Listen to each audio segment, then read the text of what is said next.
Kroger Delivery has one mission: to deliver the freshest food right to your door. That's why our drivers are pros. Our trucks are refrigerated. And when it comes to low prices, we always deliver. With $20 off your first order of $75 or more, there's no better time to get in on the action. Mission accomplished. Restrictions apply. See site for details. Hey, Atlanta. Say hello to Small Business Help from Apple. That's right. We're here to make starting and running your business simpler. From helping you choose the right devices to setting them up hassle-free, we can help you build your business in no time. Speak to a business expert and get the help you need at no cost whatsoever. At Apple, we're open for your small business. Go to apple.com/smallbusiness or visit an Apple store to learn more.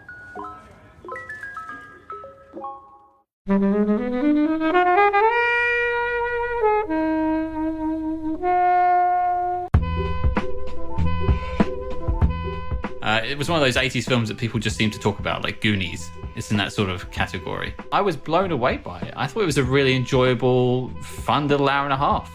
Much of this movie can be owed to 1950s stuff or Jaws. You look at the poster for Tremors, it's Jaws. Mm-hmm. But there is a lot of Evil Dead filmmaking going on here. The worm is very, very silly when you look at it. It's completely ridiculous, but I love it.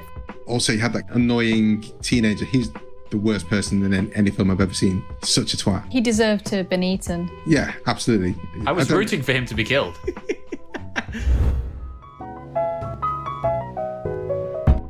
Hey everyone, recording today with Flixwatcher, we have Scott. Hello there. Cam. Hello. And Kobe. Hello. And we're here to review everyone's favourite giant worm film, Tremors. Thank you, as always, to the mighty people for their mighty, mighty tunes. And thanks to Ben from Rockwood Audio for his awesome editing skills. Please do remember to write a review and rate us on Apple Podcasts, anywhere you can do where you listen to the podcast, because it really does help us. And you can join in the conversation with us on Twitter at FlixWatcherPod and on Instagram at Flixwatcher. Hello, film fans. Joining us on Flixwatcher Podcast today remotely, we have Cam and Scott. If you could please say hello to our listeners and tell them a little bit more about who you are and what you do, please. Yeah, we're here with, this is Cam. We're here with the SpyHards Podcast, where every week we tackle a different spy film and decide if it makes the knock list. And now, Scott, what is the knock list? Well, I'm Scott, and the knock list is a very weird way of saying the need to see official classics of SpyHards Podcast, which is an even weirder way of saying what we think are the best spy films of all time. And so we go through any spy film we can find, be it a good one, a bad one, Bourne, Bond, Powers, Palmer, and boil it down to, is it the best spy film it can be, and does it make the knock list? Well, everyone's got to have a brand. It's nice to have a nice branded, quippy phrase that's your own. So when I heard the knock list first, I was like, is that spy related? It could well be. Well, we did technically lift it from a spy film. Was it Mission Impossible? Spy points for you. There you go. The term knock list popped up, and then it was like, okay, now we need to bend over backwards to create the words that will fit those letters. Well, fair play, guys. It's fine, we've made up a word for ours, so it's completely fine. That's what you have to do to be, a podcaster these days. You have to make up words. Well, we're not talking about spy films today. We're talking about Tremors, and this is your choice, Scott. Can you tell us, first of all, why you chose it, and then you have 60 seconds or less to give a synopsis. Okay, so why I chose it, sort of twofold. The first thing is, I want to take you back to a film that we covered, which is called Remo Williams' The Adventure Begins, which is a spy film from the 80s starring one Fred Ward. And on that episode, Cam remarked that Fred Ward can be a leading man, just not in that film. And he said he was really good in Tremors. So I made a note of that in my head. And then when you guys asked to pick a film, I saw Tremors on the list, and it had actually been on my to-watch list for a long time. I had not seen it until this point. It was one of those 80s films that people just seem to talk about, like Goonies. It's in that sort of category. And so, yeah, that's what sort of got me to the game. And as for a synopsis, here we go. Kevin Bacon and Fred Ward play two local handymen, Valentine and Earl, in the town of Perfection, Nevada. Bored of their daily lives, the men try to leave town for a better life, only to be stopped by a series of unexplained deaths. The two must now do battle alongside local seismologist Rhonda and gun-toting maniacs Bert and Heather Gummer against an underground menace with a taste for humans, before perfection is lost forever. It's like you practiced that and written it down. That's very good. Yeah, very good. I do read out the synopsis on the podcast every week, so I'm trying to work on my trailer voice. Oh, what? Hollywood should be knocking on your door. Cam, you're the one that introduced. Well, the first time Cam said it, was that the first time you heard of Tremors, Scott? I had heard of it. It was one of those films that just gets like thrown around, like, oh, Tremors, oh, Goonies, in that sort of realm. But I had never seen it. It was always on my watch list on Netflix. The Remo Williams and the Fred Ward connection just made me choose it. It's only come to Netflix recently. I don't know if it's the first time, but I was pleased when it did, because I hadn't seen it for decades. But I think it's just 90s, not 80s. I thought it was earlier than I thought it was 80s as well, just because of the amount of times I watched it as a kid. But Cam, what was your experience with Tremors? I mean, I saw this movie when I was a teenager. I was probably about 16 or 17. So it's around the year 1996 or 97, somewhere in there. And I remember my friends and I rented it and we really enjoyed it. You know, creature features tend to play well. And I was a big fan of like Anaconda. Jaws is my favorite movie of all time. So, and I even enjoy Jaws 3 and 4. If you give me this type of movie, I'll be entertained. I can definitely differentiate between the good and the bad, but even a bad one, I'll sit there with a smile on my face. Which are the ones that strike you as a bad creature feature? Okay, I'll tell one that I think people should watch if they gather your friends together when it's safe to do so, or however you want to, whenever. But have a couple drinks and watch Shark Attack 3 Megalodon. You will not be disappointed. These are not nice kind of films. The Meg being a recent one, which you have to just sit down and think, okay, this is stupid, but let's get on with it, because it's exactly that kind of film. I don't know, where does Tremors rank in the kind of silly scale, Helen? I'd say it's pretty silly. I mean, I remember it's a 15 certificate, but I definitely would have been much younger than 15, probably like 12 when I would have watched this for the first time. Did you watch on TV in the UK when it was on? Yeah, so it would have been like a year and a half after it came out? Is that about the 12, time? 13 for us then.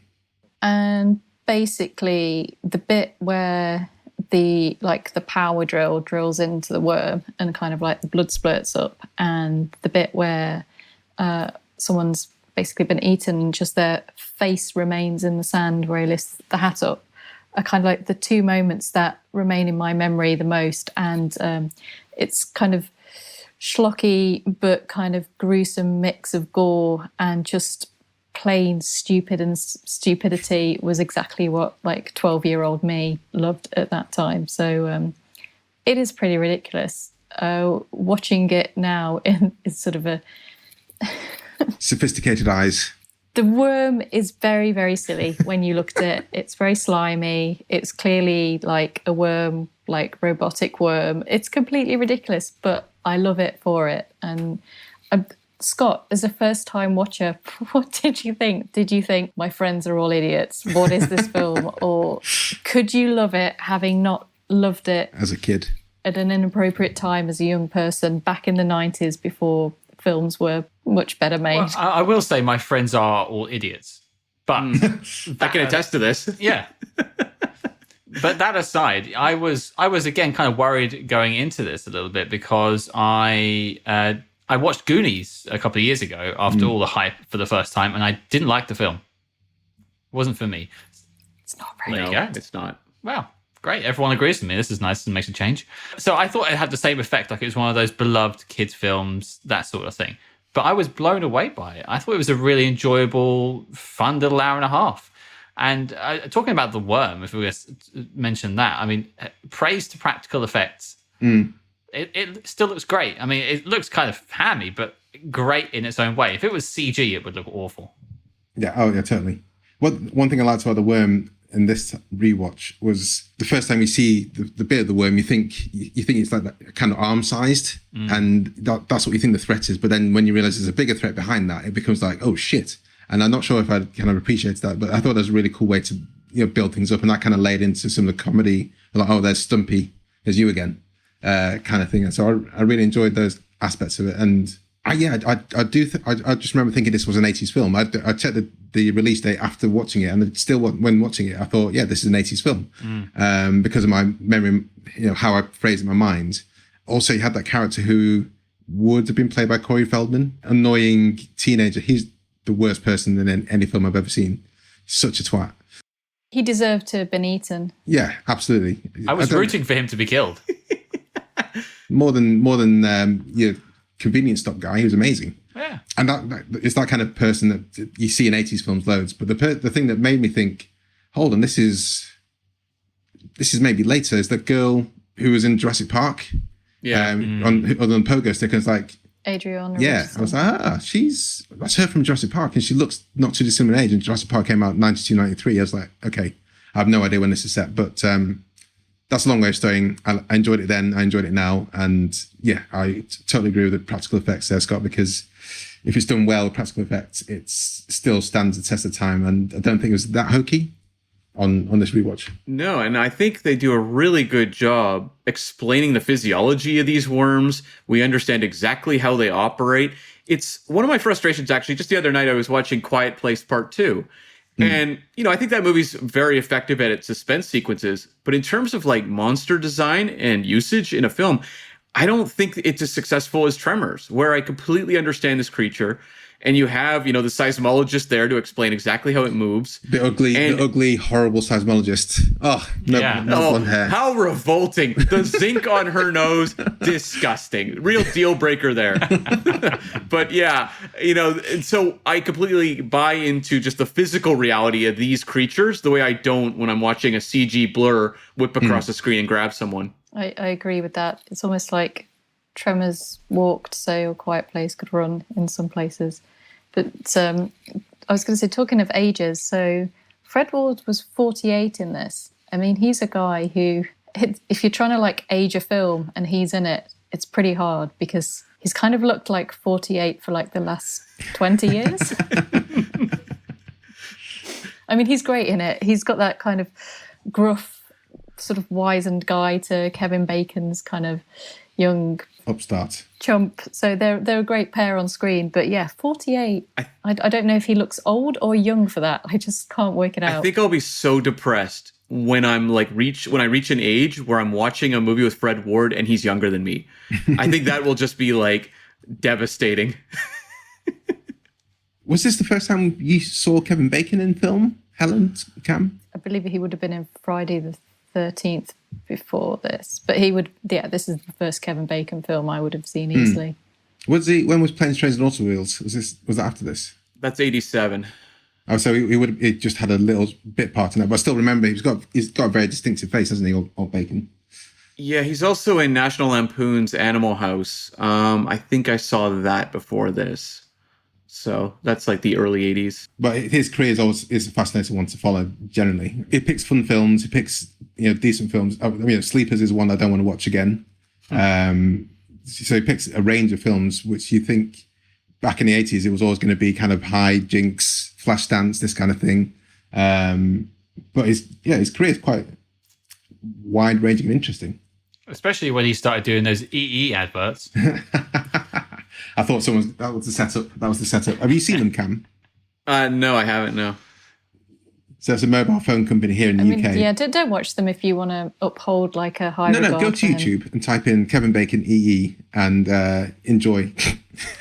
I'll send them to him later if he needs some comedy material. It's basically, he's on our televisions every day now selling us phones. Okay. Trying to be like your mate and everything. And it's like, you're not my mate, Kevin. I remember back in the day, there was so much talk about Kevin Bacon's career in terms of like comparing it to, say, someone like Tom Cruise, someone of his sort of age demo, and how, they would always say like, Kevin Bacon's never really hit it big. He's never become kind of that A-lister.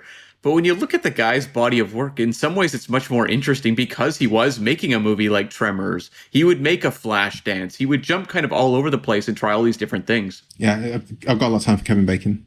Does anyone have a favourite film of his? Probably this for me.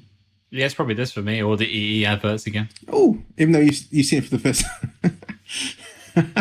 Have you seen 2 Kevin Bacon films? Is that what you're saying? If you put all those adverts together, I've probably seen 2 Kevin Bacon films.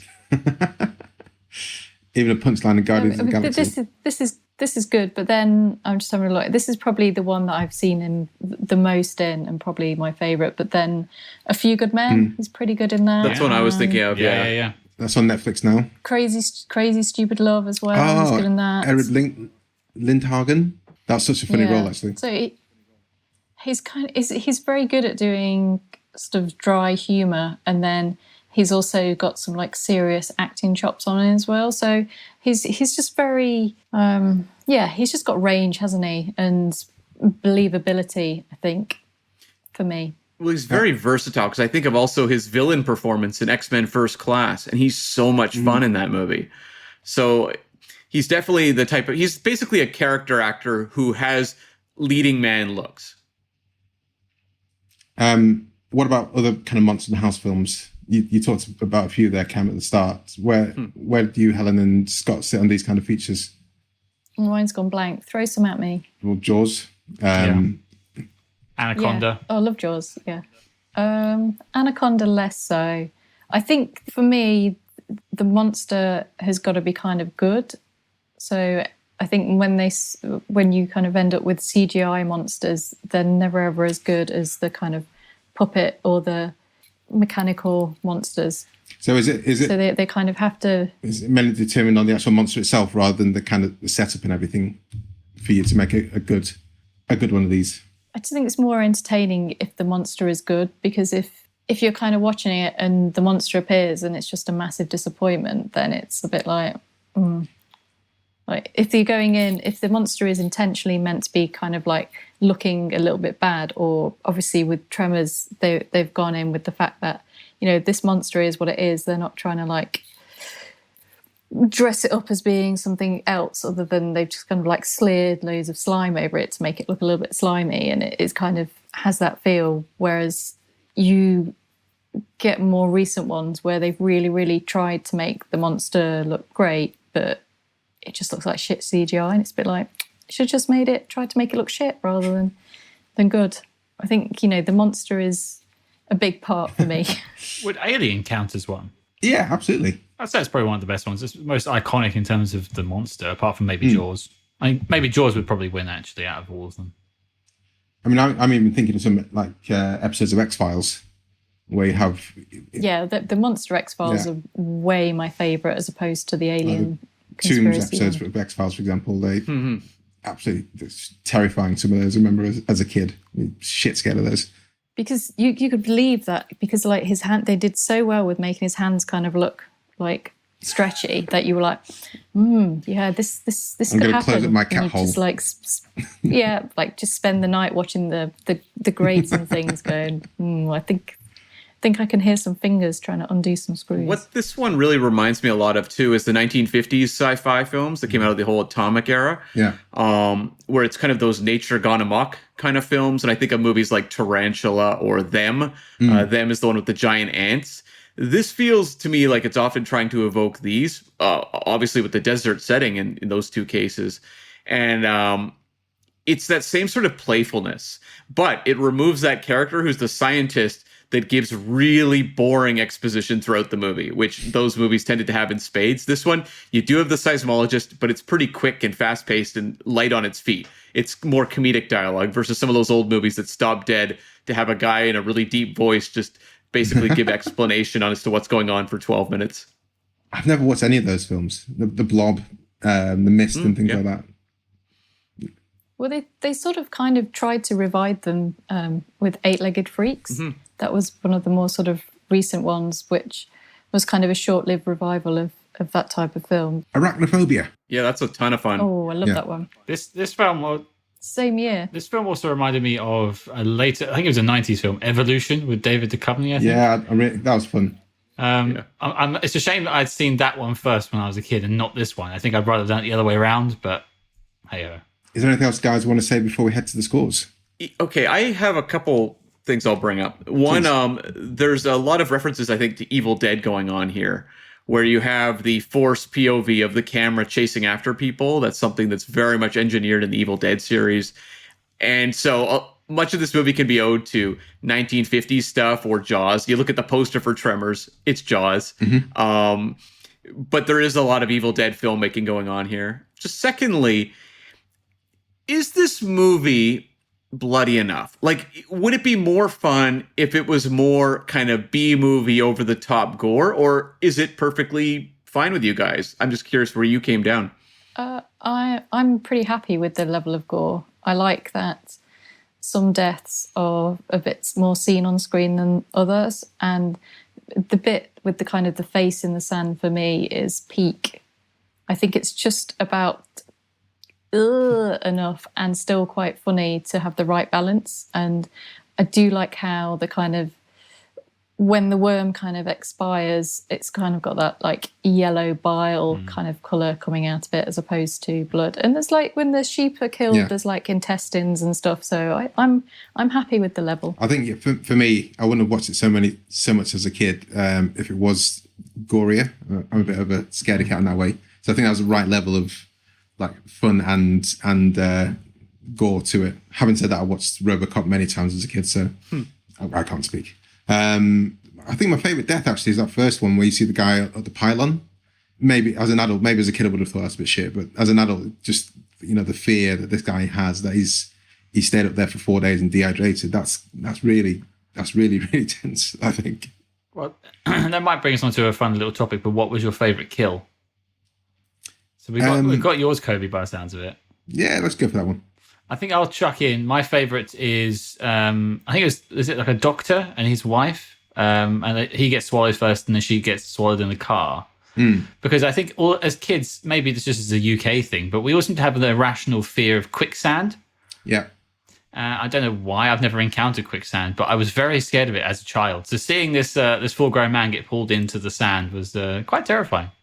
There's a whole, I'm sure I listened to a podcast about why kids of the 80s and the 90s were scared of quicksand. And it was like a general like existential threat in like many of our films. And to the extent that I'd be on the beach and be like, Dad, is that quicksand? Because I can't even if that's quicksand. Dad, you go first. Dad, you go first. I think I got to go with Victor Wong's death, the shopkeeper. He's the one you get to really see being dragged into the mouth of the worm. It's really effective. He gets the Quint death. Yeah, he does. Yeah, good call. Do you reckon that's maybe it's due to the special effects at the time, they only have one big death like that where you really see the goods town on it? Or that's maybe part of filmmaking where you have the kind of off-screen deaths which set up the fear, and then that one time at the end you see the proper kill? I think part of it is, Ron Underwood, who directed it. He's a pretty solid guy. He did, City Slickers. He did Mighty Joe Young. He's done some good studio movies. But I think you want to have a certain amount of variety in your kills. And there's only so many ways someone can get sucked into the mouth of a worm. So it's kind of like once you do it that way once, you want to find different ways. The guy getting pulled through the tire and things like that. Just to keep it more varied, more fun. I don't know, Cam. This has had like 7 sequels. That is true. And I have seen 4 of them. Helen. My favourite kill is a pneumatic drill guy. Everyone's had a different kill. Nice. Off screen, you see the remnants. You kind of have the mad moment. It's near the start. You don't know what's going on. It's kind of like the oozy blood. And it's a bit funny as well. Before we get to the scores, Cam, I've got to ask, because I've never been interested in seeing any of the sequels. Same with Jaws. I haven't seen a Jaws sequel. Is there anything to go into? Can you rank them? I'm pretty sure if I were to rank them, it would just go in descending order of like 1, 2, 3, 4. Everyone just kind of comes up with a gimmick for the graboids. So like the second one, they have legs. So they're kind of basically doing raptor stuff. Like it was ripping off Jurassic Park and the Lost World a lot in the second one. Fred Ward's a star, so I guess it has that going for it. The third one, they can fly. And they're called ass blasters at that point. And the fourth one was just a prequel. set in like the Wild West kind of era. But Michael Gross is in like all of them. And I bailed after the fourth one. I know there's 3 more that have come out since. I have not seen them. And I'm not particularly compelled to. I'm genuinely curious to see if they ever go to space. If it's following the Fast and Furious trajectory and it's like submarine and then space. On that, guys, let's head to the scores.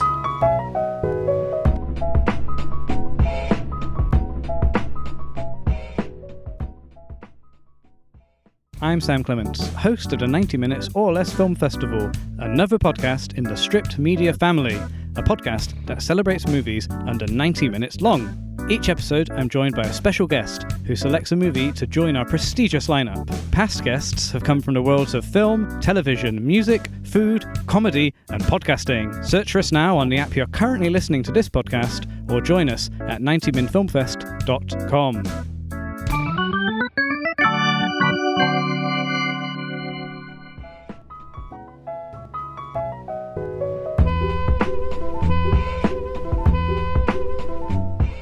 Welcome to the Flixwatcher scores. All of our scores are out of 5. You may have decimal places, and we will start with you, please, Scott, with your recommendability. Solid 5. Oh, wow. It's a fun film that actually is good for almost the whole family. I know it's a bit gory at times, but this was when we were all watching, horror films in the 80s and 90s as kids. And I think you could play it to kids now and they would find it hilarious and fun. And adults find it hilarious and fun too. And you could rewatch it as much as you want. It's just a good film. Scott, Cam? I think I'd go with a 4. I think, though, it is a really good entry-level creature feature. Obviously, you're going to give like a 5 to like a Jaws or an Alien or something like that. Like those are the undisputed classics. But for ones that are more like B-movie fun, it gets a lot tougher. You'll have something like maybe Gremlins and things like that. But I think Tremors fits in well in that camp of those really good ones that aren't great films, but are a lot of fun. Helen? I mean, I love this film, mainly through nostalgia and just because it's so silly. However, I have discovered it is impossible to recommend it to everyone, as none of my tempting of the joys of giant worms and Kevin Bacon could convince my husband to watch it, unfortunately. So it cannot get a 5 if I cannot recommend it to everybody. So I'm going to give it a 4.8. I'm going to 4.5. I had a similar kind of predicament. Maybe I didn't try and force my wife as much, but I just said, do you want to watch Tremors? And she kind of looked at me like I was a fucking idiot. So 4.5. She's like the same age as me. I just thought she'd seen it like many times. I would have like screamed at the chance, but I was wrong. They just don't know what they're missing. Well, I'm really happy that Scott watched it for the first time and liked it, because that was as you say, with Goonies and some of the other films you'd recommend to people to watch it for the first time as a grown-up. You think, yeah, you need the nostalgia there to really drive you through these films sometimes. Repeat viewing score. It's your first time. You've only seen it once, Scott. Are you going to watch it again? Absolutely. I could see myself buying it on physical media, just to watch it again. It's just a fun film that I can stick on. I don't know. Sorry. I might have a VHS at my parents' house. Do you want that? Send it over. I'll find my player somewhere. It's all good. It's just one of those films that you could put on and laugh at and have a good time. And these days, I feel like we need that. So what was that score? 4.5. Immense. Cam?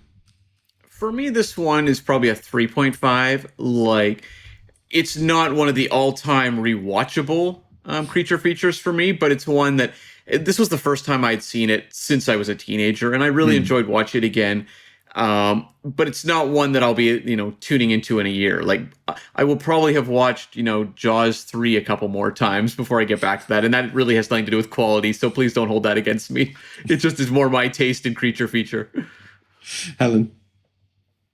A very, very strong 4. I mean, I have seen it lots. I just remember being so excited as a kid when it was like, Tremors is on TV. Can we watch it? Yeah.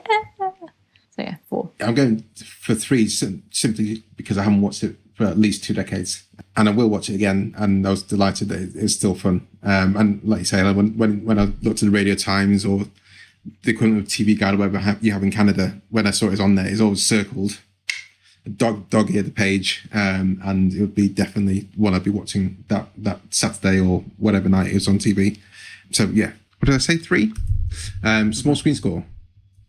Interesting one, this one. Scott. Well, I have a little story for this one if you'll give me the time to tell you.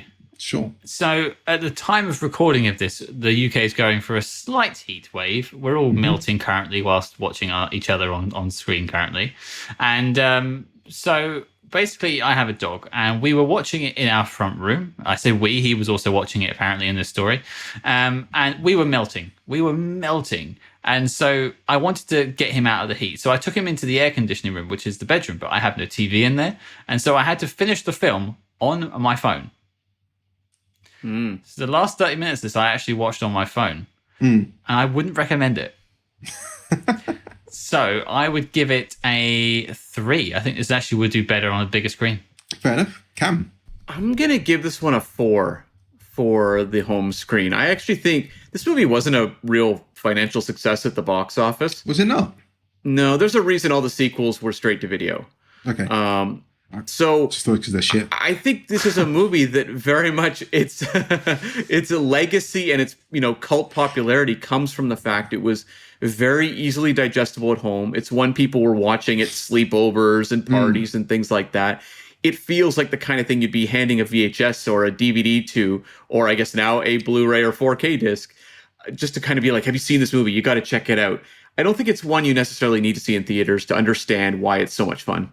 Helen? Yeah, so I have only ever seen this on TVs of various sizes, and while there's nothing particularly cinematic about it that would warrant, watching it on the big screen, I do think the shared experience of watching Tremors with at least another person or persons is something that's quite enjoyable, whereas watching it on my own didn't have the same sort of feeling as watching it with like friends, like you said, come around and watch a film, and Tremors would be the picked one. So I'm gonna give it a 4 as well, just for having that kind of shared experience of watching it with loads of other Tremor fans, really.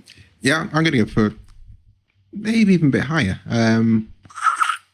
No, a bit low, 3.5. I think this would be great in the Prince Charles or another rep cinema, with other people who love the film. I think you'd get a lot of buzz out of it, and I'm sure there'll be some noise for when that kid turns up on the screen. Is that Melvin? kid in the subsequent films? No, I don't think Melvin has a big dynamic comeback in the sequels. I did not like that child. I can see this having if you like Prince Charles is a good example. I can see this being played and people shouting lines at the screen. That kind of like The Room, that cult B movie stuff. Take off your pants. Exactly. The image that stuck in my mind from a kid was Jurassic Park girl on the pogo stick, and suddenly everyone's like, "Where is she?" And of course, she's on the pogo stick with her headphones on, so she can't hear anyone else screaming at her. And that's exactly when the graboid is going to, and that scene I'm sure will kill in the cinema, as well as the take off your pants scene. Engagement score, Scott. I struggled with this one because it kept me engaged, but I don't know if it would necessarily keep a child engaged. So I went for 3.5. I could see a child wandering off at some of the exposition-y bits, but the graboid stuff is great. So 3.5. I would say the same, actually. It has sort of a very low-key, energy to a lot of it. It's kind of a hangout movie. It's not like an electric experience. It's not the one that's like holding you and forcing you to watch the screen for those 90 minutes. It's one where you can kind of just turn it on at parties with your friends. You can watch the good bits. You can still have a lot of fun just kind of seeing all the graboid kills, but there is value to sitting and actually experiencing it straight through. It's a lot of fun, but it works either way.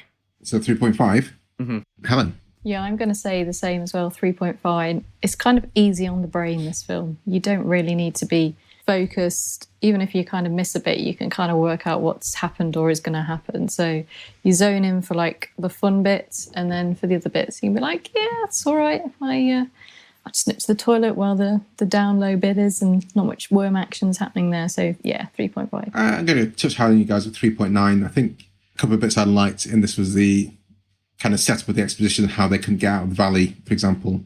And that meant they were stuck in there, because it's always nice you always have the creature features. There's always a reason why they can't escape from the place and just fly out. So I thought it was really cool how the valley kind of shut down and things like that.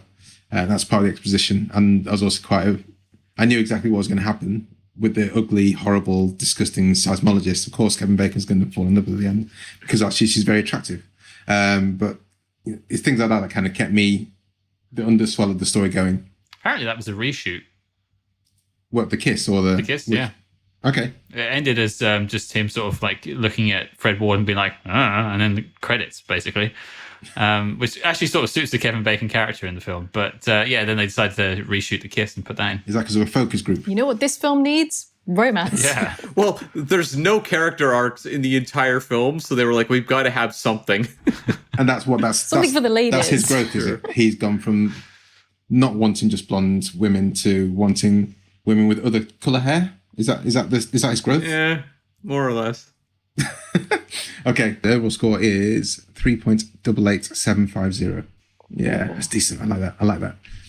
Okay, so Twitter, do follow us, guys. If this is your first time listening to us here at Flixwatcher Podcast, do follow us. We are at Flixwatcher Pod. And before we do a recording, we put a tweet out saying something similar to, we're reviewing Tremors with Tiberius Hardy and Cam V. Smith and SpyHards. Have you seen it? Tells your thoughts and the score out of 5 stars. And we always get people responding to the films that we're about to review. So, Scott, you chose this film. Can you pick one of the tweets? Absolutely. I'm going to go for Lee Thomas. That's at Lee Thomas 5. Big, dumb fun. Always want to put a smile on my face. 3 giant worms. 3 worms out of 5. Cam. I'll go with Alex Elliott. He says, I love Tremors. I keep going back to visit the characters of perfection as they are warm and silly fun. 4 stars. Apart from Melvin. Helen. This one is from past guest, universally speaking, the Red Hot Chili Peppers podcast. It never gets old. Great performances throughout and such wonderful practical effects. 4 stars. One more from Scott. The last one here, we have the Short Shorts podcast at the Short Shorts 1. Best desert movie, 5 stars. Take that, Lawrence of Arabia. Guys, can you sign up by letting us know where we can find you online and say goodbye to our listeners? Yeah, you can find us. I mean, we're spies, but we're really bad at it. So we're all over the place on social media at SpyHards. That's SpyHards. And you can find us on Twitter, Instagram, Facebook, Letterboxd, everywhere. Everywhere. And also your podcast is SpyHards. Yes, of course. Yes, SpyHards. Search on it anywhere you get podcasts. Well, basically, wherever you listen to this podcast, go to that place and find it there. You don't need to go to a different one. Just stay in the same place. Yeah, when this ends, just search for SpyHards, subscribe, listen to all the episodes in a row, and then you'll be ready for your next episode to come out as well. Perfect. Yeah, listen to Condor Man first, even if you've never heard of that film before at all. Thanks very much, guys. No, pleasure's all ours. Thanks so much. Thank you for having us. Enjoyed this episode of Flixwatcher Podcast? Why not leave us a 5-star review on iTunes? You can also follow us at FlixWatcherPod on Twitter, and we're at FlixWatcher on Instagram. Thanks as always to the mighty people for their mighty, mighty tunes, and Ben from Rockwood Audio for his awesome editing skills. If you're looking to get your podcast edited as sweet as this, get in touch with Ben, and that's Rockwood, ROKK Wood Audio. Tell them Flixwatcher sent you.